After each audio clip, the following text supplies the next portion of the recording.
पिता और पति दोनों ही परमेश्वर होते हैं। निया और एकता बहुत अच्छी सहेलियां थीं। दोनों का मन और सोच एक दूसरे से बहुत ज़्यादा मिलते थे। कल निया ने फेसबुक पर एक पोस्ट देखी जिसमें लिखा था, पति का तो पता नहीं पर पिता तो परमेश्वर होता है। निया की मम्मी का उसके बचपन में ही देहांत हो गया था।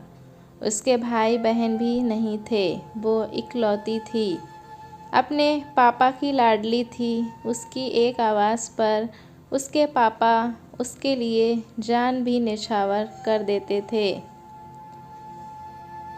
समय बीतता गया। निया और एकता की शादियां अच्छे घरों में हो गई। पापा के लाड प्यार के कारण निया का मन ससुराल में कम ही लगता था।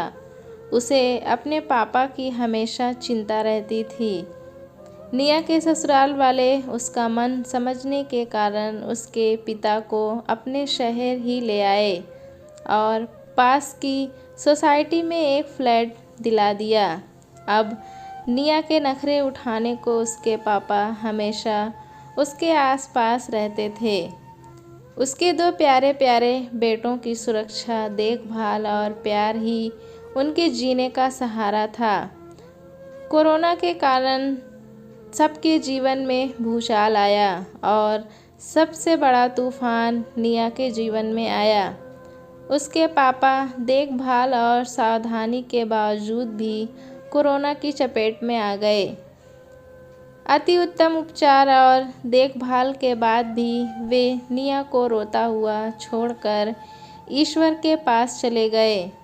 एकता ने निया को समझाने की बहुत कोशिश की कि उसे अपने बच्चों का और अपने परिवार वालों का ध्यान रखना चाहिए।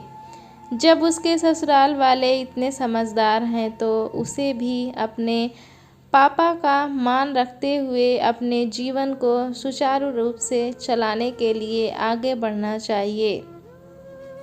पर पिता के जाने का गम निया की सोचने समझने की शक्ति को ही कमज़ोर कर रहा था। उसे सारी दुनिया स्वार्थी लगने लगी थी। उसे लगने लगा था अब मेरा कोई नहीं है। उसे कई बार एकता पर भी गुस्सा आता था। उसे लगता था एकता के पापा को तो कुछ नहीं हुआ ना, इसीलिए वो ऐसा कह सकती है कि चिंता मत कर, सब ठीक हो जाएगा। जिस पर बीतती है वही जानता है, सिर्फ कहने से क्या होता है। एकता को ऐसा लगने लगा था कि वो डिप्रेशन निया के जीवन में अंधेरा न कर दे। एकता ने तय किया उसे इस गम से बाहर निकालने का, उसका पूरा ध्यान रखने का, उसे मानसिक और भावनात्मक संबल देने का। इस काम में निया का पति महेश भी एकता के साथ था। वह निया के अनुसार ही सब काम करने लगा, उसके सुख में सुख मानने लगा। उसे लगने लगा था यदि निया को कुछ हो गया तो उसका परिवार बिखर जाएगा। बहुत समय लगा लेकिन अब निया ठीक है। अब उसे अपने पापा के बिना जीना आने लगा है, पर पापा की कमी तो खलती ही है। जब भी वह अपनी ननद को ससुराल आते हुए देखती है तो उसे अपने पापा की बहुत याद आती है। जब भी उसकी ननद रितु अपनी मायके आती है तो वह उसको अपने जैसा समझकर अपने पापा की कमी को पूरा करने के लिए उस पर लाड प्यार और चाव की बारिश कर देती है। भाभी, आप बहुत अच्छी हैं और साथ ही साथ भैया बिल्कुल आपके पापा की तरह दिखने लगे हैं। भैया बिल्कुल उसी तरह आपका ख्याल रखते हैं जैसे आपके पापा रखते थे।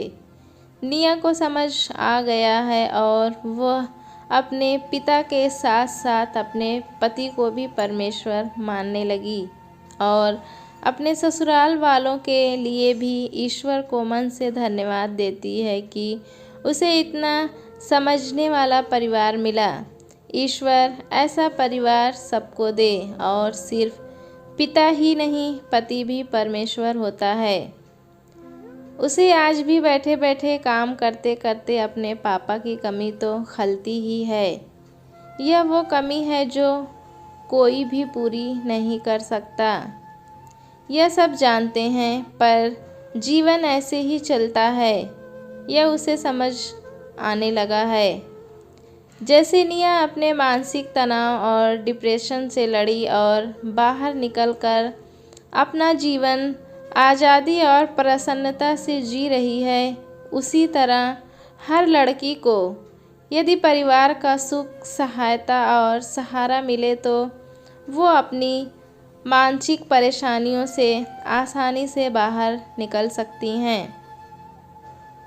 दोस्तों, कहानी कैसी लगी हमें कमेंट में ज़रूर बताएं। चैनल पे नए हैं तो एक लाइक और सब्सक्राइब करना ना भूलें।